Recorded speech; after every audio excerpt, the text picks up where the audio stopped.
presented by VGuard. तो high court की जो यहाँ बेंच लाने की बात चल रही है 4 दशकों से चल रही है। स्वास्थ्य राज्य मंत्री के नाते लोग उम्मीद पाले बैठे हैं एम्स का भी कानून है। ताजमहल को जो तेजो महाले का विवाद खड़ा किया जाता है, आप इसको कैसे लेते हैं? देश में विचार और व्यक्ति की स्वतंत्रता करने का अधिकार है। प्रधानमंत्री 2014 में बोल गए थे कि अरे आगरा में एयरपोर्ट, ऐसे ही उन्होंने बोला एग्जैक्टली। तमाम जो उद्योगपतियों से मिला तो वो इस बात की शिकायत करते हैं कि उद्योग हमारा ठप सा हो गया है और ताजमहल को उसके लिए जिम्मेदार ठहराते हैं। हुआ पता नहीं कहना चाहिए नहीं कहना चाहिए। मुलायम सिंह यादव जी कान के बहुत कच्चे थे। राज बब्बर तो क्या सलमान खान भी नहीं हरा सकते अगर मैं वहाँ पर समाजवादी पार्टी में होता। जब से चुनावी राजनीति शुरू हुई है देश में सर्वाधिक मतदान किस नेता के पक्ष में हुआ है? तो नेहरू नहीं निकलेंगे, लोहिया नहीं निकलेंगे, अटल जी नहीं निकलेंगे, मोदी जी निकलेंगे, अक्षय यादव निकलेंगे। ऐसा क्यों?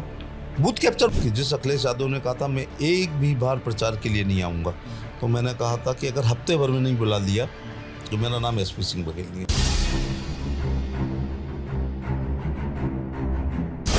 पुलिस इंस्पेक्टर, विधायक, राज्य में मंत्री, लोकसभा सांसद, राज्यसभा सांसद, केंद्र में मंत्री, हम एक आदमी की बात कर रहे हैं और वो आदमी है एसपी सिंह बघेल, जो कि इस वक्त आगरा लोकसभा से सांसद भी हैं और हर तरह के पद पे हर तरह की भूमिका निभा चुके हैं। तमाम भूमिकाओं में आप रहे। मतलब पहले तो जब मुझे बहुत जानकारी आपके बारे में नहीं थी तो मैं वो पुलिस इंस्पेक्टर वाले वो देखा तो मैंने एक सीरियल में भी आप नज़र आए, तो मुझे लगा कि लगता है लोग कंफ्यूज होते हैं कि सीरियल में रहे होंगे किसी, इसलिए बोलते हैं पुलिस इंस्पेक्टर। फिर जब रिसर्च की तो पता चला नहीं, आप वाकई पुलिस में रहे, मुलायम सिंह यादव के साथ उनकी सिक्योरिटी में रहे और वहीं से आपको राजनीति का चस्का लगा, ऐसा भी लोग कहते हैं। थोड़ा शुरुआत के बारे में जानना चाहता हूँ कि राजनीति में एंट्री, इसका मन में आना कि राजनीति करनी है, ये कहाँ से शुरुआत हुई? छात्र राजनीति में चुनाव लड़ा हूँ 3। और पुलिस में आने से पहले? हाँ, छात्र राजनीति का मतलब छात्र राजनीति में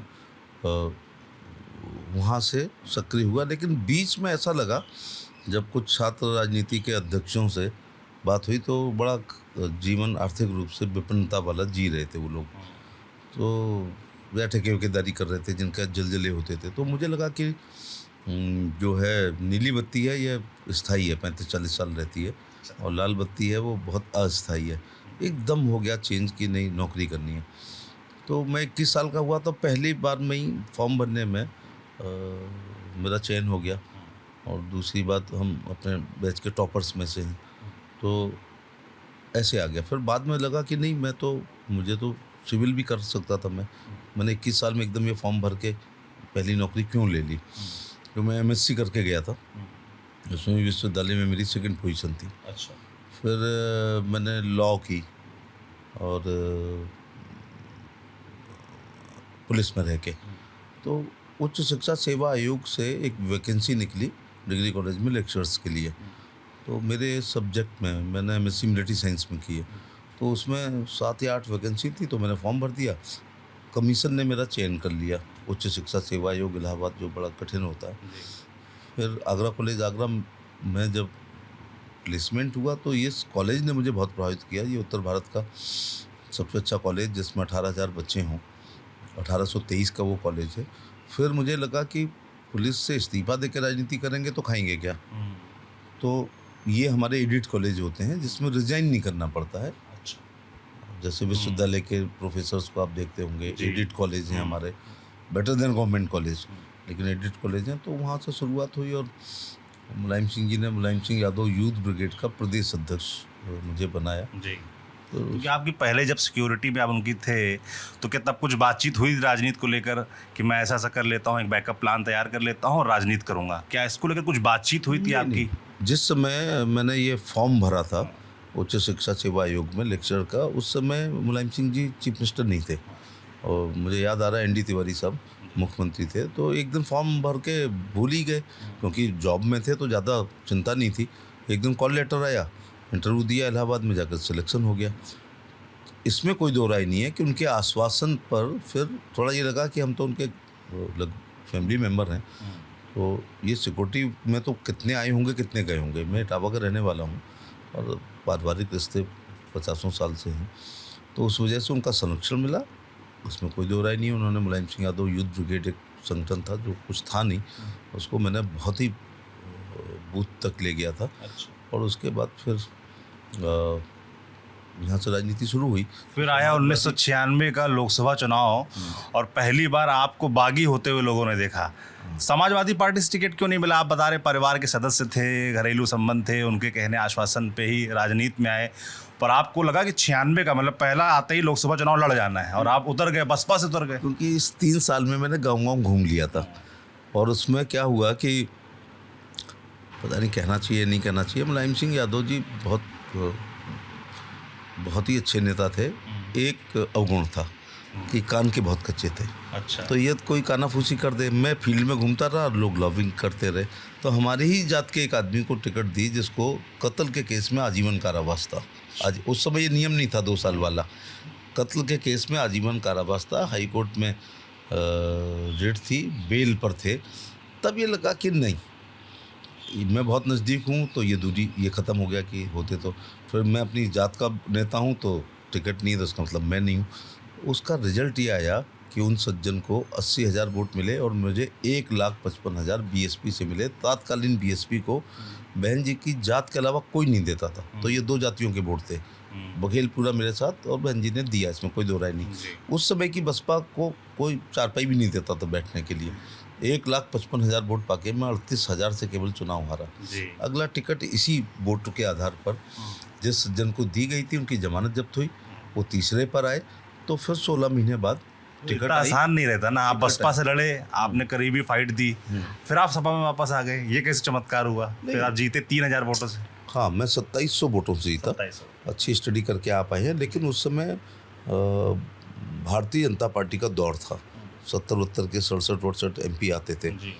आगरा कमिश्नरी में अलीगढ़ नहीं थी, आगरा, एटा, फिरोजाबाद, हाथरस, मथुरा, अलीगढ़, मैनपुरी, 8 लोकसभाएं मैं और बलराम सिंह यादव समाजवादी पार्टी से जीते। शेष 6 सीटें भारतीय जनता पार्टी जीती। मेरे बॉर्डर 5 लोकसभाओं से हैं, 5 के 5 भाजपा। उदाहरण के तौर से आगरा से रावत जी, प्रभुदयाल कठेरिया फिरोजाबाद से, तेजवीर सिंह भाजपा मथुरा, अलीगढ़ शीला गौतम भाजपा, महादीपक साकेटा भाजपा और कृष्णलाल दिलेर हाथरस भाजपा, SP सिंह बघेल समाजवादी पार्टी जलेसर, और मैनपुरी में उस समय बलराम सिंह यादव पार्टी से लड़े थे। बाद में मुलायम सिंह लड़ने लगे, तो हवा के खिलाफ हम लोग जीत के आए।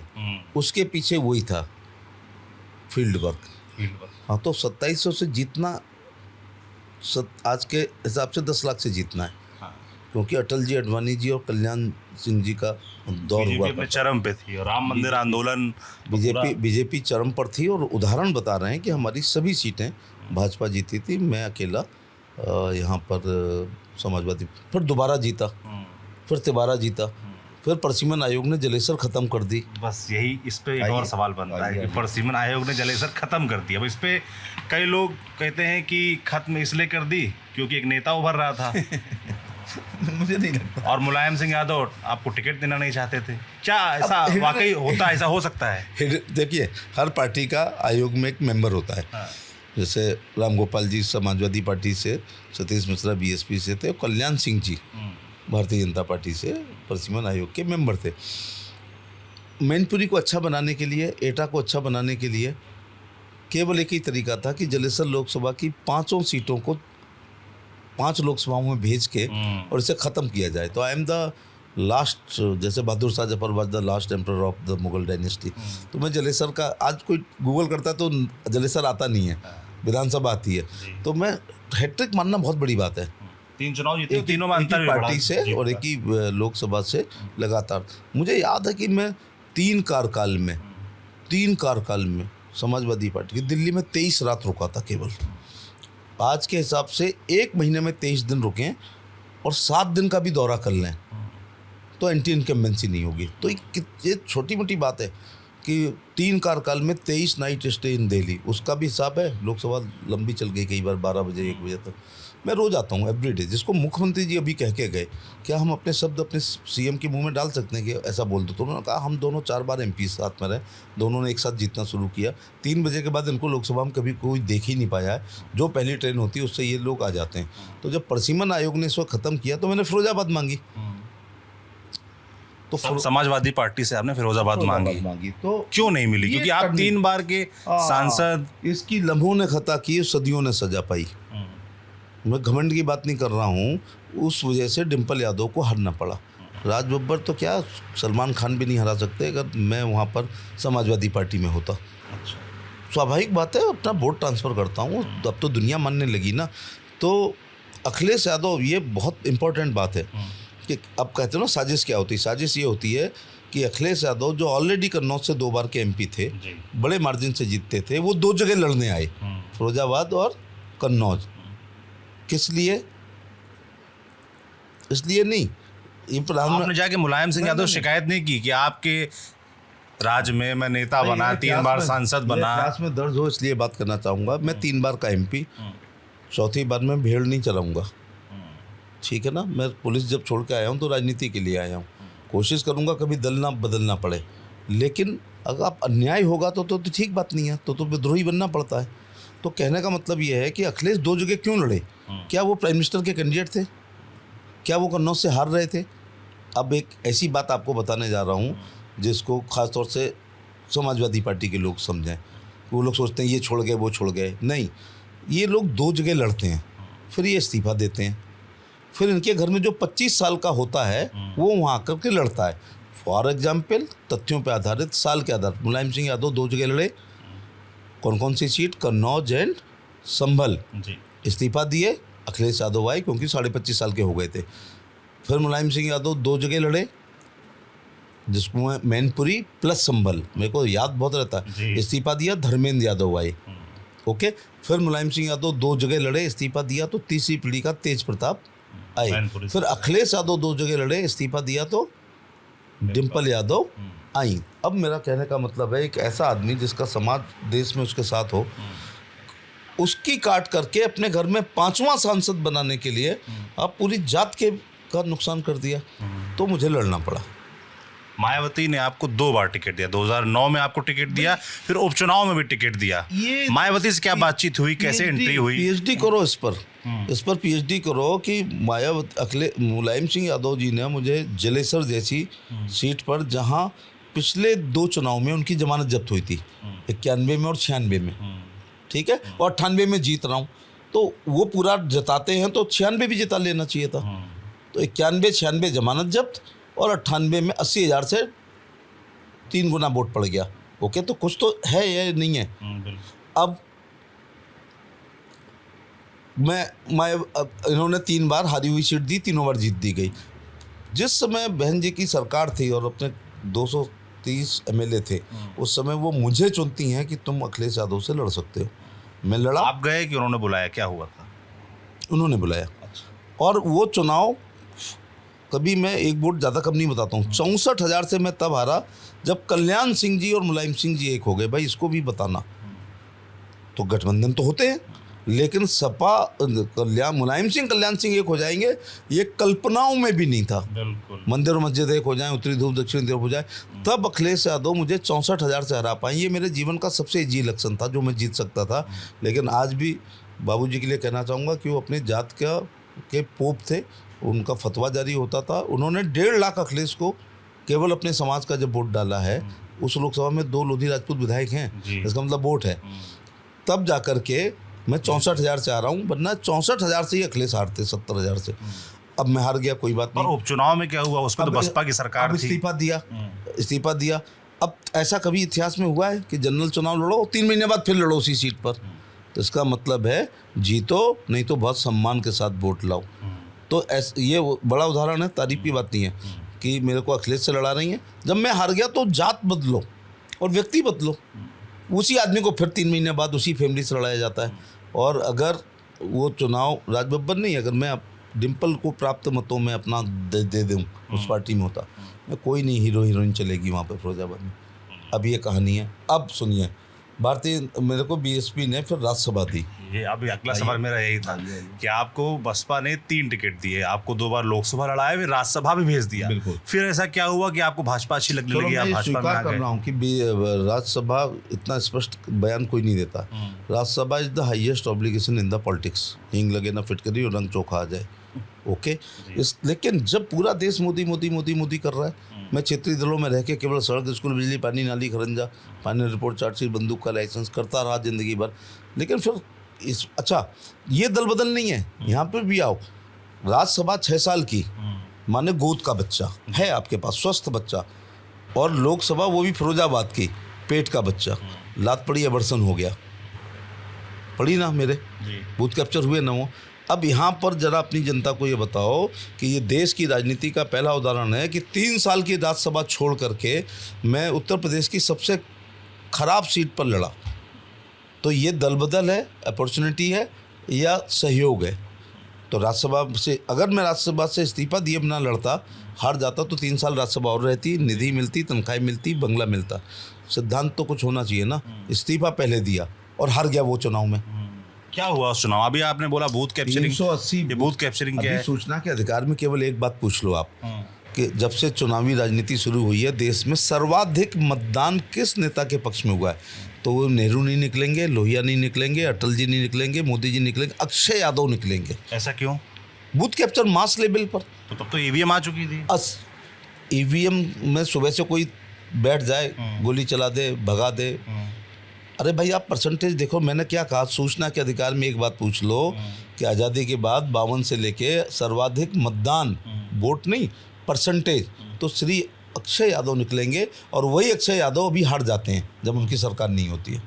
आप कह रहे हैं कि ईवीएम में इस तरीके से गड़बड़ी हो सकती है, इसका मतलब ये हुआ की टेक्निकल गड़बड़ी थोड़े ना। हाँ, मतलब कोई बैठ जाए बूथ में कब्जा करके तो क्लिक करता रहेगा। जो जनता कर रही है उसकी जगह खुद करो। तो वो किसको नहीं पता है? ऑन रिकॉर्ड बोल रहा हूँ जी। 100 से ऊपर बूथ 90% हो गए, 99 भी कर दिए, 100 भी कर दिया। क्या उस गांव में कोई मरा नहीं होगा मतदान सूची के बनने के बाद? क्या उस गांव में कोई सीआरपी, बीएसएफ, आईटीबीपी में नहीं होगा? क्या उसमें प्रिसाइडिंग ऑफिसर बन के खुद ही बाहर नहीं गया होगा? क्या उस गांव का कोई अस्पताल में नहीं हो सकता है? क्या कोई रेल में नहीं हो सकता है? क्या कोई जेल में नहीं हो सकता? तो कैसे संभव है 100%? 100 पर तो मैं शक नहीं कर रहा हूँ। या तो पूरा गांव अनएम्प्लॉयड हो, कोई बहू मायके ना गई हो, कोई रेल में ना हो, कोई जेल में ना हो, कोई बीमार ना हो, कोई अस्पताल ना हो, कोई पैरामिलिट्री फोर्स में ना हो। बहुत बड़ी बात कह रहा हूँ आज मैं। तब 100% मतदान हो सकता है, अदरवाइज हो ही नहीं सकता। हमारे प्रधानमंत्री जी दुनिया के सबसे लोकप्रिय हैं, लेकिन बूथ 100 नहीं हुआ। अक्षय यादव सबसे पॉपुलर हैं जिनके पक्ष में 100% हुआ है। तो ये तो दिख रहा है, तो लूट हुई थी। फिर आप 2 चुनाव लगातार जीते। पहले 2017 का टुंडला से आप जीते, मंत्री बने राज्य में। फिर आप लोकसभा 2019 लड़े और यहाँ पर आप आ जाते हैं आगरा में, जहाँ से फिलहाल आप सांसद हैं, और चुनाव जीतते हैं और केंद्र में मंत्री बनते हैं। 2 चुनाव लगातार जीत। जो 19 में आपको लोकसभा टिकट मिलता है आगरा से, मैं जानना चाहता हूँ कि रामशंकर कठेरिया 2 बार से सांसद थे, उनको वहाँ क्यों भेजा गया, आपको यहाँ क्यों लाया गया? ये तो हाईकमान से पूछो। अच्छा। लेकिन टुंडला का भी विश्लेषण थोड़ा सा कर लो कि टुंडला में भारतीय जनता पार्टी कंटिन्यूअस 15 बार वहाँ हारी थी, जो भी रीजन हो। रामलहर में भी हारी थी। Shiv Singh was the first MLA of BJP, I am the second MLA of BJP. तो कुछ तो बात होती होगी। अगर कोई आदमी एक पार्टी का दूसरी बार दूसरा एमएलए हो, जिसमें रामलहर भी आ चुकी हो। पार्टी ने तय किया था आप लड़ेंगे या आपने मांगे थे टिकट की सीट से 2 जिताता हूँ? मैं ये कहता हूँ कि जहाँ कोई ना लड़े, जो सबसे कठिन सीट हो, वहाँ मैं घमंड की बात नहीं कर रहा हूँ। या तो मैं जीतूंगा या खूंटे से बांध के रख दूंगा उस सभी पार्टियों को कि वो निकल ना पाए आसपास। तो मैं 56,000 से टुंडला जीता। मैं धन्यवाद देना चाहूँगा अमित शाह जी का, मुख्यमंत्री जी का, प्रधानमंत्री का, कि मेरे को मंत्रिमंडल में शामिल किया और 12वें नंबर पर शपथ दिलाई, सीएम और डिप्टी सीएम दोनों के बाद। इसके बाद सपा बसपा लोकदल गठबंधन हुआ।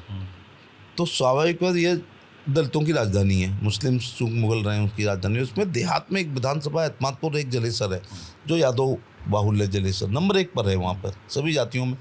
तो स्वाभाविक बात है कि ये 3 जातियाँ जब इकट्ठी होंगी, यादव, जाटो और मुसलमान, तो थोड़ा कठिन होगा चुनाव। तो फिर मैं वहाँ से फिर आया और ये चुनाव लड़ा और जीता। और इसमें मैं धन्यवाद देना चाहूँगा कि मुझे मोदी जी ने अपने मंत्रिमंडल में शामिल किया और एक बार विभाग परिवर्तन करके भी जनता की सेवा करने का स्वास्थ्य विभाग में एक अच्छा अवसर मिला। अब मैं एक बात और कहना चाहूँगा, ईश्वर का धन्यवाद, जनता का धन्यवाद, हाईकमान का धन्यवाद। ये भी इतिहास में अंकित कर दो, भारतीय जनता पार्टी जो दुनिया की सबसे बड़ी पार्टी है, मैं उनके हाईकमान का, प्रधानमंत्री का, खास तौर से अमित शाह जी का, राष्ट्रीय अध्यक्ष जी का इतना शुक्रगुजार हूँ।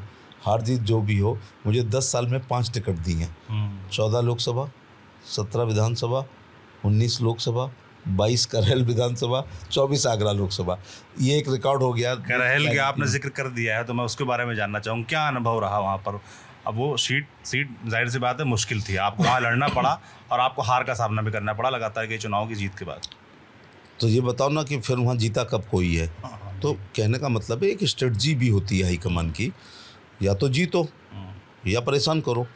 तो करेल में तो हम अपेक्षाओं से ज़्यादा काम ये करके आए हैं कि जिस अखिलेश यादव ने कहा था मैं एक भी बार प्रचार के लिए नहीं आऊँगा, तो मैंने कहा था कि अगर हफ्ते भर में नहीं बुला लिया तो मेरा नाम SP सिंह बघेल नहीं है। 5वें दिन आए। अगर मैंने कह दिया होता कि मैं आगरा एक भी बार नहीं आऊँगा, फिर मैं आता नहीं, चाहे परिणाम जो भी हो, क्योंकि बड़े नेताओं को फिर थूक के चाटना पड़ता है, ये बहुत बुरी बात है।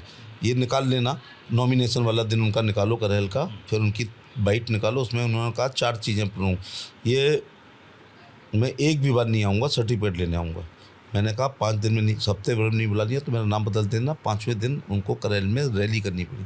फिर उन्होंने कहा था मेरे घर का एक भी वोट नहीं मांगा। क्यों बोलते हैं ये लोग ऐसी बातें? तो मैंने कहा था घर का हर आदमी वोट से मंगवा लूँगा, इवन तुम्हारे बच्चे भी मांगेंगे, वो पिछली बार मांगे करेल में।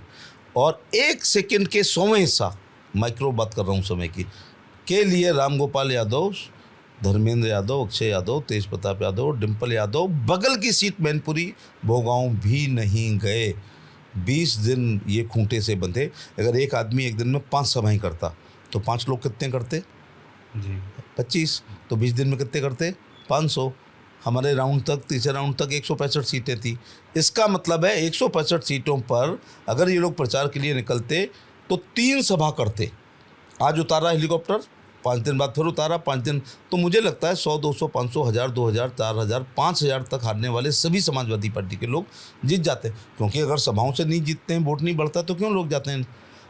अब ये कितनी बड़ी महत्वपूर्ण बात बता रहा हूँ कि 1 मिनट के लिए भी उसी जिले की दूसरी विधानसभाओं पर ये घर के 5 लोग नहीं गए। इसको गाँव में कहते हैं कि गाँव में पड़ी मरी और अपनी अपनी पड़ी। तीसरी बात है, यादव वर्सेस बघेल इलेक्शन हो गया पूरे यूपी में। अब मैं कोई परसेंटेज पे नहीं जाता हूँ, हमारी जात का जो भी वोट है उसने भाजपा को दिया, क्योंकि यदि मैं एक कमज़ोर टाइप का प्रत्याशी होता तो हमारा समाज नाराज़ हो जाता कि भाई आप क्यों सेफई वालों से लड़ाते हो दुश्मन। अगर अखिलेश यादव ने 403 सीटों में नंबर 1 सीट चुनी तो मोदी जी ने, अमित शाह जी ने, हमारे राष्ट्रीय अध्यक्ष जी ने नंबर 1 कार्यकर्ता चुना। तो ये बड़ी बात नहीं है। योगी जी के मंत्रिमंडल में इतने मिनिस्टर्स थे, जाना चाहिए था। दिल्ली में 10 लोग मिनिस्टर हैं, जाना चाहिए था। तो मैं फिर धन्यवाद देना चाहूँगा हाईकमान का कि मुझे इस लायक चुना गया कि मैं इनको बांध सकता हूँ। फिर एक दिन इन्होंने मेरे पे गोली चला दी करेल में, जो देश भर में। उसके बाद तो मेरे समर्थकों में, मेरे जात में, पूरे राउंड में, 7 राउंड में समाजवादी पार्टी को वोट ही नहीं मांगने दिया गया। तो सोचिएगा कि कितना बड़ा लाभ हुआ। बिल्कुल। अब क्योंकि चुनाव आ गया एक और 2024 का लोकसभा चुनाव, आप 5 साल सांसद रहे आगरा से, अब जनता मांगेगी रिपोर्ट कार्ड। अगर आपसे कहा जाए कि आपने क्या बड़े इनिशिएटिव, क्या बड़ी योजनाएं केंद्र की तरफ से यहाँ पर लागू करवाई, तो अपना रिपोर्ट कार्ड जनता को कैसे देंगे आप? आगरा लोकसभा में 5 विधानसभाएं, 5 के मिजाज अलग अलग हैं। इसमें 2 देहात की हैं, इसमें एक दूसरे ज़िले की है। आगरा आप कहते हैं, इसको एटा भी शामिल करो। जलेसर विधानसभा जो एटा ज़िले की है, वो एकदम किसानों की विधानसभा है। एतमादपुर आधी शहर में, आधी किसानों की है, आलू उत्पादकों की है। शहर की तीनों विधानसभाओं का मिजाज अलग है। एक जगह हम 60,000 से जीतते हैं तो एक जगह 1 लाख से जीतते हैं इसी शहर में। तो हर गली का एक एजेंडा होता है। आप चांद पे उतर आए, बहुत अच्छी बात है। खरंजा कब आएगा ज़मीन पर? तो सड़क, स्कूल, बिजली, पानी, नाली, खरंजा, निजी काम में फाइनल रिपोर्ट, चार्जशीट, बंदूक का लाइसेंस, विधवा पेंशन, विकलांग पेंशन, वृद्धावस्था पेंशन, आयुष्मान का कार्ड बनवाना, राशन कार्ड बनवाना, इसके अलावा विधवा ये पेंशनें दिलवाना, फिर लाभार्थियों के फॉर्म भरवाना, ये हम सतत साल भर करते हैं। कैंप भी लगा के करते हैं। 8-8 हज़ार लोग आते हैं, 3,000 खाली हाथ आते हैं, 3-4 हज़ार लोग लाभ लेकर के जाते हैं। सरकार आपके द्वार हम ही करते हैं। इसके अलावा स्मार्ट सिटी में आगरा शामिल हुआ, हमारा एक पोर्शन इंडिया लेवल का है। दूसरी बात ये हुई है कि हमारी रिकॉर्ड समय में मेट्रो चल गई है। नहीं तो मेट्रो का अनुभव लेने के लिए लोग दिल्ली जाते थे, आजकल चल रहे हैं और वो पूरा शहर हम लोग कवर कर रहे हैं फेज़ 1, फेज़ 2, फेज़ 3 में। इसके अलावा आगरा में एयरपोर्ट 90 साल पुराना है। जहाज़ एक था, वो भी कभी कभी था। आज आगरा लखनऊ, आगरा भोपाल, आगरा जयपुर, आगरा मुंबई, आगरा बेंगलुरु, आगरा अहमदाबाद फ़्लाइट चल रही हैं। एयरफोर्स की वजह से दिक्कत हो रही है। बड़ी उपलब्धि ये हुई है कि मुख्यमंत्री जी के सहयोग से जितनी ज़मीन चाहिए थी सिविल एयरपोर्ट के लिए वो ज़मीन ले ली गई है। किसानों को पेमेंट हो गया है, बैनामे हो गए, एक भी लिटिगेशन हाई कोर्ट में नहीं है और उसका टेंडर प्रोसीजर है। जब ये हमारा बनेगा तो एयरफोर्स के चक्कर से हम लोग, जैसे कल प्रधानमंत्री जी आ रहे हैं, कितना और वक्त लगे? क्योंकि मैं कुछ इंडस्ट्रियलिस्ट से मिला यहाँ पर, वो एयरपोर्ट की शिकायत कर रहे थे कि प्रधानमंत्री 2014 में बोल गए थे कि अरे आगरा में एयरपोर्ट, ऐसे ही उन्होंने बोला एग्जैक्टली। एनजीटी की सबसे अच्छी बात है, जो सबसे बड़ा काम हुआ है कि पर्यावरण की क्लियरेंस इस मोबाइल में डली है, श्री भूपेंद्र यादव जी जो मुझे भेजी है। तो यहाँ एनजीटी की प्रॉब्लम है, यहाँ टीटीजेड है। इस शहर को माननीय सुप्रीम कोर्ट राहु केतु और शनि देख रहे थे। एक माननीय सुप्रीम कोर्ट है, एक एनजीटी है, एक टीटीजेड है। तो यहाँ तो बहुत ग्रहण लगा हुआ था। आज मोदी जी की अच्छी पैरवी के कारण आज हम लोग सुप्रीम कोर्ट से हमारे पक्ष में हो गया है और अब यहाँ पर उद्योग होंगे। यहाँ वो होता है कि टीटीजेड बहुत बड़ा मसला है सर ये। कल मैं इंडस्ट्री से मिला कई सारे, तो और वो ताजमहल का जिक्र भी कर रहे थे। मैं क्रम से कह रहा हूँ कि ज़मीन एक्वायर हो गई, 100% पेमेंट हो गया, बैनामे हो गए, लिटिगेशन नहीं है, ऊपर से इन्वायरमेंटल क्लियरेंस हो गई है, टेंडर प्रोसीजर में चले गए। अब क्या बाकी है? एयरपोर्ट तो तैयार हो गया। जिसे मैं तमाम जो उद्योगपतियों से मिला तो वो इस बात की शिकायत करते हैं कि उद्योग हमारा ठप सा हो गया है और ताजमहल को उसके लिए जिम्मेदार ठहराते हैं। मगर वो आईटी पार्क की डिमांड कर रहे हैं। की वजह से हुआ ना। आपके पास है कि आईटी पार्क होना चाहिए, कोई ऑप्शन होना चाहिए? आईटी पार्क के लिए तो ज़मीन एक्वायर हो गई है ना जी। हाँ, तो वो वाले समस्त उद्योग जिसमें कोई बाधा नहीं होगी, जिसमें टीटीजेड आड़े नहीं आएगा, जिसमें एनजीटी नहीं करेगी, तो बहुत काम हुआ। जैसे टेढ़ी बगिया से लेके हम लोग 4 लेन बना रहे हैं एटा के जीटी रोड तक, जिसमें फिरोजाबाद से हमारी लोकसभा में हाथरस को हम जोड़ दिया है। 900 करोड़ का टेंडर हो गया है। कुछ पेड़ों को कटने की परमिशन केवल है। यमुना एक नया शहर कमला नगर टाइप का यमुना पार बसेगा, क्योंकि उसके लिए हमारे यमुना के दाहिने किनारे पर, सॉरी इधर से मूर्ति, हाँ दाहिने किनारे पर गगनचुंबी इमारतें हैं। 100 मीटर दूर बाएं तरफ झोपड़ी हैं। तो केवल बीच में क्या है, पुल। मुझे बताते हुए खुशी हो रही है, उत्तर प्रदेश के मुख्यमंत्री जी ने 112 करोड़ रुपए से करके पुल स्वीकृत कर दिया। तो एक नया आगरा का एक्सटेंशन होगा टूवर्ड्स खंदौली। ये बड़े कामों में से हैं। 2 शिकायतें मैं और लोगों से मैंने सुनी। उन्होंने कहा कि आप कानून मंत्री रहे, राज्य मंत्री रहे केंद्र में, और अभी आप स्वास्थ्य राज्य मंत्री हैं। तो स्वास्थ्य राज्य मंत्री के नाते लोगों ने कहा कि एम्स और कानून राज्य मंत्री के नाते लोगों ने कहा कि अगर वो जब थे तो हाई कोर्ट की जो यहाँ बेंच लाने की बात चल रही है 4 दशकों से चल रही है। चुनाव में बहुत स्पष्ट बात करूंगा। कल मायावती जी ने कह दिया मेरी सरकार आएगी तो मेरठ में, तो 5 बार सरकार थी तो क्यों नहीं किया था? उनका जवाब ये है। उन्होंने कहा था कि वो पश्चिम उत्तर प्रदेश बनाएंगे तो क्या राज्य का मुख्यमंत्री बना सकता है? ये तो पार्लियामेंट में अमेंडमेंट होता है। भैया मैं जब एमपी था दूसरी बार, तब उत्तराखंड, झारखंड और छत्तीसगढ़ बना है। अब उन्होंने कहा है कि मेरठ में बेंच लाएंगे। तो इसका एक तरीका, मैं इसका आंसर दे दूं, और अगर आपने भी सवाल पूछा तो आपको ही उनका आंसर देना चाहिए।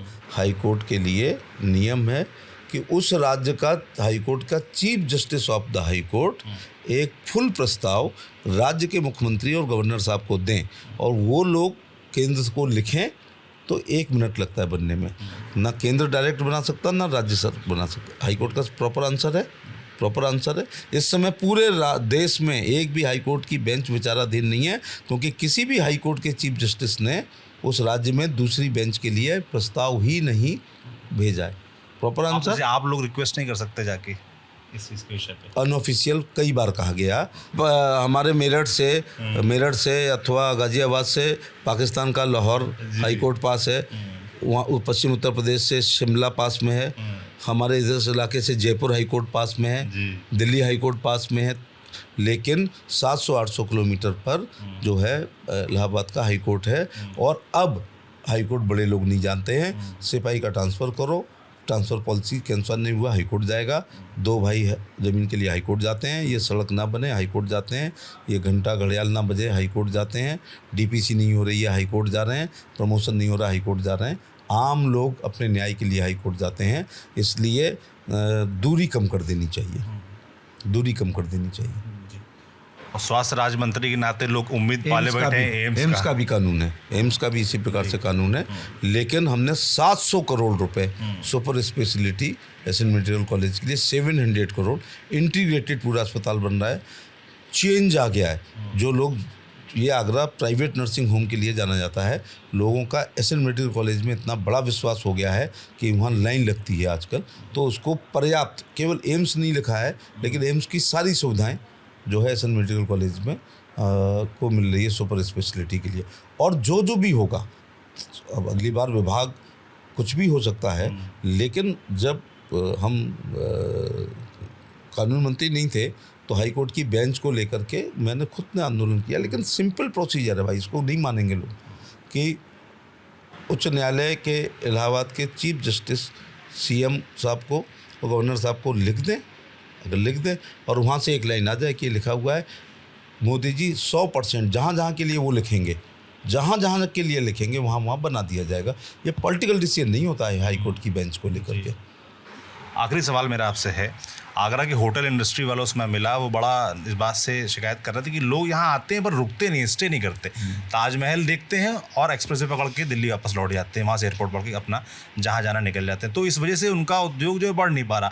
पर्यटन, ये सुनने में बड़ा अजीब लगता है कि ताजमहल हो के भी आगरा में अगर पर्यटन की वो स्थितियाँ नहीं बन पा रही जो होनी चाहिए, तो बड़ा आश्चर्यजनक है। उन्होंने कहा एक नाइट लाइफ सी व्यवस्था होनी चाहिए कि आगरा में 2-3 दिन लोग स्टे करें, ऐसी कुछ व्यवस्थाएं होनी चाहिए। सिर्फ ताजमहल तक सीमित क्यों रहे मामला? इस पर कुछ प्रयास? इस पर ये प्रयास हो रहा है।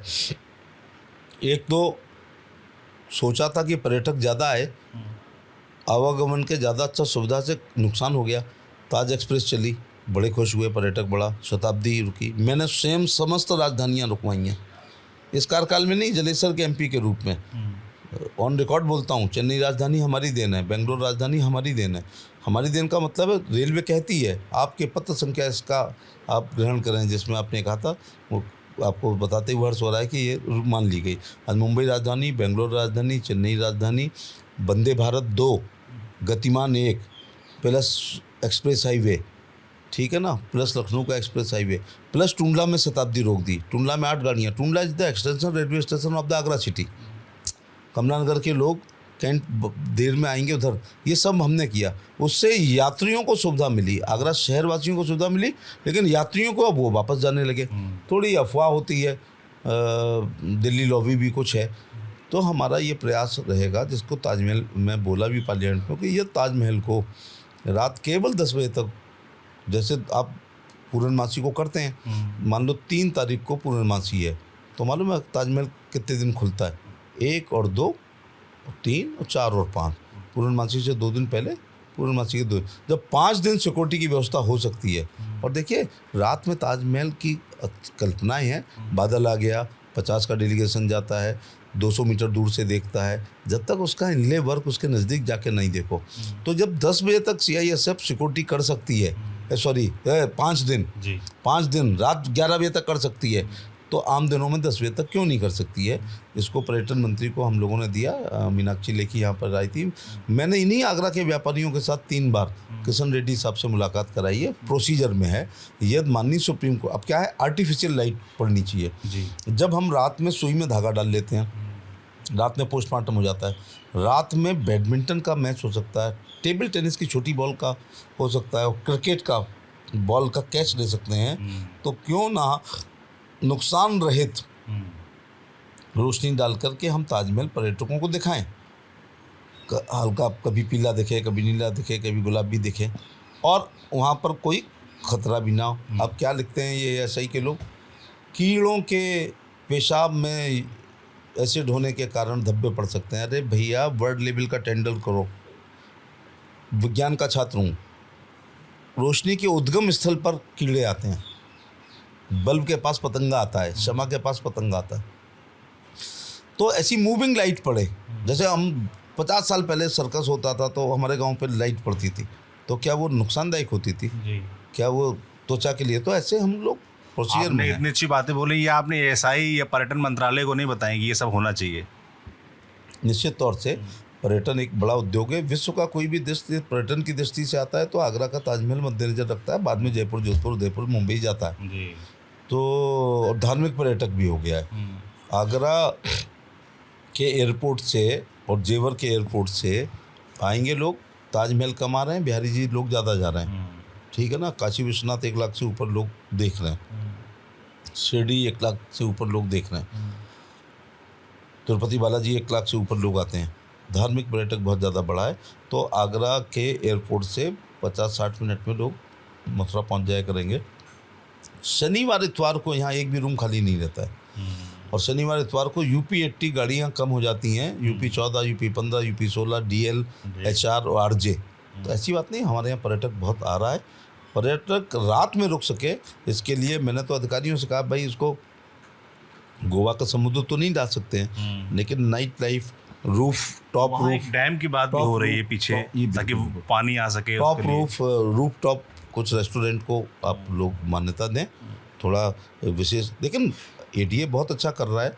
आप हमने कई सेल्फी पॉइंट बनाए हैं, हुनर हाट लगाते हैं, और एक ADA ने बनाया है वहाँ पर देश का हर प्रकार का चौपाटी, तो वहाँ पर आगरा की तो चाट फेमस है। तो ऐसी बात नहीं, पर्यटक आ रहा है, लेकिन रात रुक सके तो डेस्टिनेशन मैरिज हमारे यहाँ हो रही हैं। अभी मुझे अमृतसर के MP साहब ने कहा कि भाई हमारे परिवार की एक शादी आप है, तो मैंने कहा अच्छा आप तो अमृतसर के MP हैं, तो लड़की आगरा की है? बोले नहीं, लड़की भी आगरा की नहीं है, लड़का भी आगरा की नहीं है, एक पक्ष कानपुर का, एक अमृतसर का। तो क्यों डेस्टिनेशन मैरिज? हमारे यहाँ जयपुर के MP साहब ने कहा कि भाई एक शादी में आना, तो मैंने कहा जयपुर तो प्रसिद्ध है। बोले जयपुर वालों ने जयपुर देख लिया, उनको नया चीज़ देखनी है। तो आगरा डेस्टिनेशन मैरिज के लिए बहुत सूटेबल स्थान है। शादी रात को होती है, लोग सुबह जाते हैं, तो बिहारी जी जाते हैं, ताजमहल जाते हैं। फिर चंबल सफारी भी अच्छा हो रहा। हम पूरी कोशिश करेंगे कि रात में रुक सके, उसके लिए केवल एक तरीका है कि नाइट लाइफ बढ़े। एक शिकायत और की, एक इंडस्ट्रिस्ट मुझे मिले, उन्होंने कहा कि ताजमहल को जो तेजो महाले का विवाद खड़ा किया जाता है, इस तरह के विवाद नहीं होने चाहिए, क्योंकि इससे हमारा पर्यटक प्रभावित होता है, उसको लगता है विवादित है, विवाद है तो नहीं जाएं। आप इसको कैसे लेते हैं? देश में विचार और व्यक्ति की स्वतंत्रता करने का अधिकार है। लोगों को माननीय district court, then high court, then civil court, supreme court जाने का है। कुछ लोगों ने जो याचिकाएं की हैं, मुझे लगता है इलाहाबाद हाई कोर्ट ने तो डांट लगाई थी इस मामले में। ये अदालतों का काम है कि याचिकाओं पर क्या डिसीजन लें। लेकिन मैं ये कहना, जब आप बैराज की बात कर रहे थे, मेरे से पहले 10 बार इसके शिलान्यास हो चुके हैं। हर मुख्यमंत्री ने एक बार किया है, लेकिन हमारे मुख्यमंत्री ने वादा किया। अच्छा क्या हुआ, पॉलिटिशियन तय करते थे, इसकी वजह से लटकती थी। मैं जल विशेषज्ञ नहीं हूँ, और मेरी यमुना के किनारे 1 इंच ज़मीन नहीं है, ना अप स्ट्रीम में ना डाउन स्ट्रीम में। मैं ही 7 बार का 6 बार का MP हूँ, जिस पर पेट्रोल पंप हो, गैस एजेंसी और कोई कॉलेज भी नहीं है। ये थोड़ा बताना पड़ता है जी। पेट्रोल पंप, गैस एजेंसी गुनाह नहीं होते हैं। नहीं, मुझे अपने बच्चों की पढ़ाई पर विश्वास था, दोनों डॉक्टर हो गए। इसलिए मैं कहना चाह रहा हूँ, अप स्ट्रीम, मैं नेताओं का नाम नहीं लूँगा, वो स्वर्गवासी हो गए। एक का गांव अप स्ट्रीम में था, एक का डाउन स्ट्रीम में था, तो ज़मीन भाव बढ़ जाएगी। मैं ये कहता हूँ, जल विशेषज्ञ तय करें अप में होगी या डाउन में होगी। लेकिन आगरा के 15 में से 14 ब्लॉक डार्क हो चुके हैं, भूजल स्तर बहुत नीचे से गिर रहा है, और जो बैराज बनेगा तो वाटर स्पोर्ट्स होंगे, पानी बहुत रोमांचक होता है।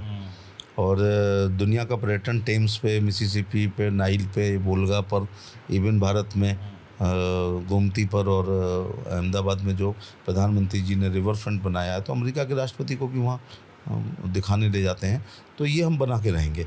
मुख्यमंत्री जी ने कहा है कि एक DPR के लिए किसी को कह दिया गया है। ये तो बैराज, अच्छा मैं दूसरी बात, सिंचाई विभाग क्यों नहीं लिखती है एक्सपर्ट लोग कि उनके पास मीटर होते हैं, ये हर साल जो है भूजल स्तर इतना जा रहा है, तो एक दिन ये हो जाएगा कि ये सूखा पूरा शहर हो जाएगा। ताजमहल की बुनियाद को मॉइस्चर की ज़रूरत है जी, बुनियाद की। दूसरा, स्वाभाविक बात है कि नौकायन होगा, स्टीमर चलेंगे, रात में लोग किनारे पे करेंगे। लेकिन आप अभी देख के आओ, एक अच्छा पार्क हम लोग उधर बना रहे हैं, और मेहताब बाग के लिए 100-200 करोड़ रुपए, मुझे लगता है इससे भी ऊपर, भी मैंने ही शिलान्यास किया था। पीछे ताज के पार्ट्स में, ताज बड़ा अजीब है, ये सुबह अलग दिखता है, दोपहर में अलग दिखता है, शाम को अलग दिखता है। सावन में काले बादल जब बैकग्राउंड में होते हैं, बारिश से धुल जाता है तो अलग दिखता है। तो ताजमहल का जितना उपयोग करना चाहिए उतना हम लोग करेंगे। बिल्कुल।